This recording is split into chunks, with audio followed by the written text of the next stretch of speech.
आराध्य दैवत श्री शिवछत्रपती शिवरायांच्या स्वराज्याला, बाबासाहेब आंबेडकर यांच्या राज्यघटनेला, महात्मा ज्योतिराव फुले यांच्या शिक्षण क्रांतीला, माता जिजाऊ, माता सावित्री, माता अहिल्या यांना तेव्हा अभिवंदन करून येथे उपस्थित माझे शेतकरीचे बंधू आणि भगिनी, शिक्षक आणि तुमच्या टोकासारखं बारीक निरीक्षण करून दुधाचं दूध आणि पाणीचं पाणी करणारे परिचय सर्वांना माझा मनपूर्वक नमस्कार.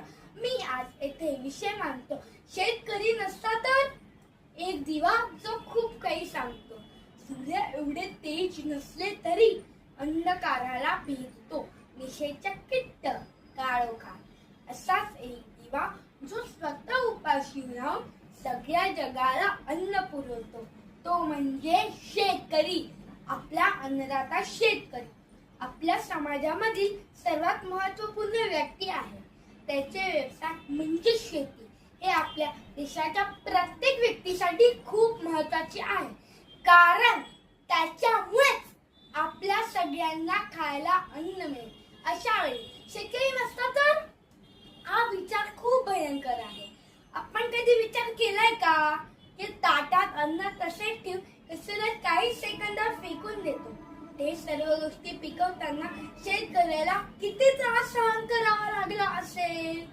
माजी पंतप्रधान लाल बहादूर शास्त्री यांनी देशाला संदेश दिला होता, जय जवान जय किसान. देशाचे रक्षण करायला जवानांची जितकी गरज आहे तितकीच देशाचे पोषण करायला शेतकऱ्याची गरज आहे. असा हा शेतकरी नसता तर शेतकरी शेतात राबतो, घाम गाळतो, शेत पिकवतो, म्हणून आपण सर्वजण पोटभर जेवू शकतो. शेतकऱ्याने शेतधन पिकवलेच नाही तर आपण काय खाल्ले असते? आपली जमीन ही आपली आईच आहे असे तो मानतो. शेतकरी जमीन भाजून काढतो, नांगरतो, नंतर जमिनीत पेरणी करतो, वेळोवेळी या जमिनीची तहान भागवतो, तिला पाणी देतो, म्हणून तर ती पीक देते. शेतकरी नसता तर या भूमीची ही सेवा कोण करणार? नुसती पेरणी करून शेतकऱ्याचे काम संपत नाही. पिकावर कीड पडेल, रोगराई होईल, म्हणून शेतकऱ्याला तिची काळजी घ्यावी लागते. पिकाबरोबर वाढणारे तण त्याला काढून टाकावे लागते, तेव्हाच पीक व्यवस्थित वाढू शकेल. शेतकरी नसता तर ही काळजी कोण घेणार?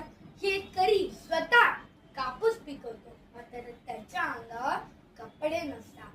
शेतकरी शेताबरोबर गुरेही